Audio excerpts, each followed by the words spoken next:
वो 4 बार का विधायक रहा था, 1 बार का सांसद रहा था। आप लोग को क्या लगता है कि उसने 4 बार विधायक और सांसद बंदूक के नोक पे वो रह के वोट लिया होगा उसने? नहीं, जनता उसको चाहती होगी। आप यही देख लीजिए, अगर गुंडागर्दी की बात करें तो जो वहां के अभी यूपी के सर्वोपरि हैं, वो क्या गुंडई में कम थे? कम है, लेकिन नहीं, उनको आगे से वो जिसको बोलते हैं सपोर्ट, वो मिलता गया तो वो सर्वोच्च पद पे बैठ गए। और जहां सपोर्ट नहीं मिलता है दलितों और मुस्लिमों को, तो उनको गैंगस्टर, अपराधी, गुंडा, इस तरह का आरोप लगा के उनको मार दिया जाता है।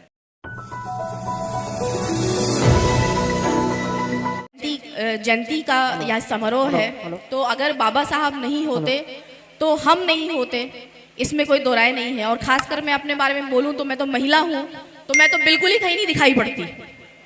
और ईद मिलन समारोह के लिए सभी यहाँ भाइयों को, मुस्लिम भाइयों को बहुत बहुत मुबारक। मेरा नाम प्रियंका पासवान है और मैं एनजीओ चलाती हूँ लगभग 2014 से। और मेरे एनजीओ में लगभग अभी 500 प्लस बच्चे हैं और 125 महिलाएं हैं जिनको फ्री ऑफ कॉस्ट मैं एजुकेशन और उनको सिलाई कढ़ाई सिखाती हूँ। इसका रीज़न सिर्फ ये है कि गवर्नमेंट स्कूल में अच्छा नहीं हो पाता और बच्चे पढ़ते नहीं हैं। बाकी इसके बारे में विस्तार से कभी बैठ के बात कर लेंगे तो बहुत अच्छा रहेगा। बाकी यहाँ पे जो आज देश में जो वर्तमान स्थिति है, इसमें कोई दो राय नहीं है। जो अभी आदरणीय कपिल साहब ने कहा कि ये लोग कहते हैं कि संविधान इक्वल टू बाबा साहब, मैं मानती हूँ कि वाकई इतना अच्छा संविधान लिखा कि अगर जो लोग उनकी मूर्तियां तोड़ते हैं, जो लोग उनसे नफरत करते हैं, तो बाबा साहब ने यही कहा कि एक बार संविधान पढ़ो और वहां आपको कहीं भी किसी के प्रति भी कोई भी भेदभाव नहीं मिलेगा। और मुस्लिम समुदाय का नो डाउट हम लोग के ऊपर बहुत बड़ा एहसान है कि वो हर हमारे इतिहास में हम लोग के पग पग पे वो हमारे साथी बने रहे। इसका बहुत बहुत धन्यवाद, मैं उनका बहुत आदर करती हूँ इस चीज़ के लिए। अभी साथियों, जो देश में वर्तमान स्थिति है, अभी देखिए बाबा साहब के नाम पर इतना ज़्यादा राजनीति हो रहा है कि हर जगह बाबा साहब की लंबी लंबी मूर्तियां बनाई जा रही हैं, लेकिन वहीं दलितों का वोट काट दिया जाता है। और बाबा साहब का बहुत बाबा साहब के नाम पे तो यहाँ सरकार भी बन गई है। बाबा साहब का एक तरफ फोटो लगाते हैं, भगत सिंह का फोटो लगाते हैं, लेकिन अपने ही मंत्री का वो बाबा साहब की 22 प्रतिज्ञाएं जब पढ़ते हैं तो उनको बर्खास्त कर दिया जाता है। तो ये कैसी दोगली राजनीति है? इसमें सीधा सीधा मतलब सिर्फ ये है कि ये लोग सिर्फ यूज करते हैं। एक पार्टी का तो ऐसा है कि 80 और 20 वो चलती है, वो खुली हुई है, 80 और 20 चलती है। और कर्नाटक में उसने ये भी बोला है कि कर्नाटक में अगर हमारी सरकार बनी तो जो मुस्लिम भाइयों को जो आरक्षण मिल रहा है वो काट दिया जाएगा। वो तो खुली है, इसमें किसी को कोई शंका और कोई संदेह नहीं होना चाहिए कि वो नहीं है। लेकिन ये जो हमारे बीच में कुछ लोग ऐसे आ जाते हैं कि अगर आप देखेंगे कि वही कि वहाँ पे अगर आप देखेंगे जो वर्तमान में सरकार है, दिल्ली की जो सरकार है वर्तमान में, वो अगर कई उनके नेता जो ताहिर हुसैन को ले लो या कोई भी नेता है, उन लोग का यूज करके और थ्रो कर दिया। और इसी तरह हमारे जो नेता है राजेंद्र पाल गौतम और संदीप वाल्मीकि, इन लोग को भी वोट लेकर के हटा दिया। और इसी तरह की पूरी नीति केंद्र सरकार की भी रहती है। अब इसमें इस स्थिति में हम लोग अब क्या कर सकते हैं? इस स्थिति में हम लोग देखिए यही कर सकते हैं कि इसमें कोई दो राय नहीं है, दलितों का और मुस्लिमों का वोट इतना काटा जाता है। हर मतलब पार्षद लेवल का भी मैंने भी संगम विहार में देवली में वार्ड नंबर 161 पे इस बार एमसीडी का इलेक्शन लड़ा था बहुजन समाज पार्टी से। हमारे वहां पे वोटर भी नहीं पहुंच पाए। रीजन ये था कि कुछ क्षेत्र इधर कुछ क्षेत्र उधर, और इतने ज्यादा वोट मुस्लिम और दलितों के काट लिए गए। अभी मैं यहाँ एक चीज का करेक्शन करना चाहूंगी कि हमारे यहाँ एक भाई बैठे थे, उन्होंने बोला था कि बहुजन शब्द यूज करो। तो बहुजन शब्द का मतलब ये होता है उसमें SC ST OBC और माइनॉरिटी सभी आ जाते हैं।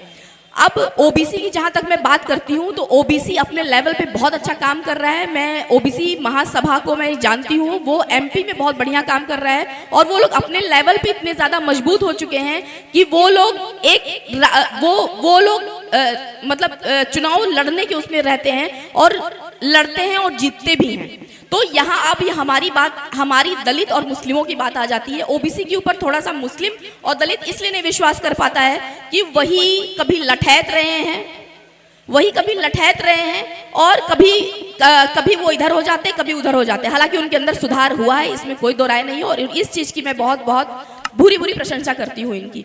लेकिन यहाँ पे दलित और मुस्लिम की जो बात है, यहाँ पे ये लोग कहीं भी इनके ऊपर कोई भी संरक्षण नहीं है। रीजन ये है कि हम तो पूरा हम लोग, संविधान ही हमारा सर्वोपरि है। अगर संविधान है तो हम हैं।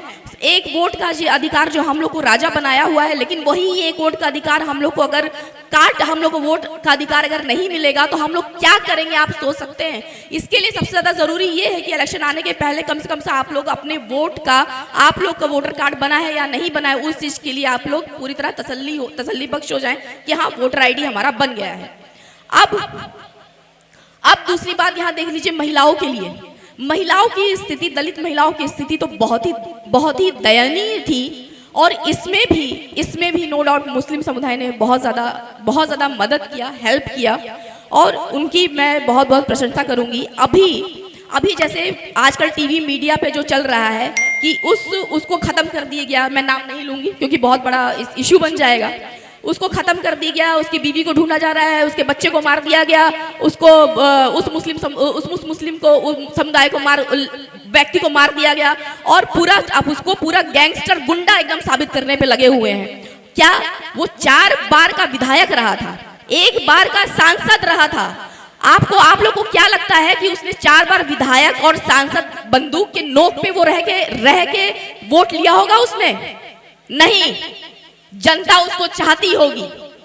अब यही देख लीजिए, अगर गुंडागर्दी की बात करें तो जो वहां के अभी यूपी के सर्वोपरि हैं, वो क्या गुंडई में कम थे?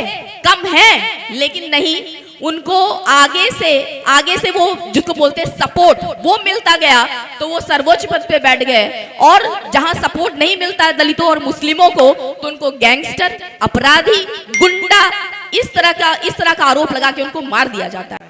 तो डेफिनेटली इसमें दलितों को और मुस्लिमों को एक होने की बहुत ज्यादा जरूरत है क्योंकि यही दोनों लोग हाशिए पे हैं आज, और अगर इकट्ठे हो जाएंगे तो कोई भी नहीं हरा पाएगा। और सबसे बड़ी बात यही है कि अपना मत का अधिकार, उस चीज को आपको भी संभालना पड़ेगा, क्योंकि हम लोग तो हैंड टू माउथ है ना।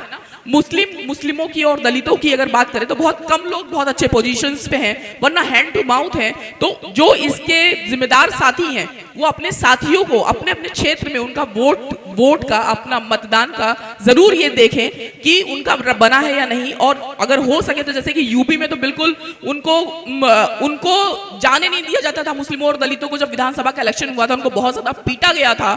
तो यहाँ पे ग्रुप बना के जाएं और अपना मतदान जरूर करें। और डेफिनेटली देखिए, संघर्ष करने से ही सब कुछ होता है। बाबा साहब ने जितना संघर्ष किया, पैगंबर साहब ने जितना संघर्ष किया, उतना अगर उसका थोड़ा सा भी हम लोग कर लेते हैं तो हम लोग को कोई भी ताकत हरा नहीं सकती। धन्यवाद। जय भीम, जय भारत, जय संविधान।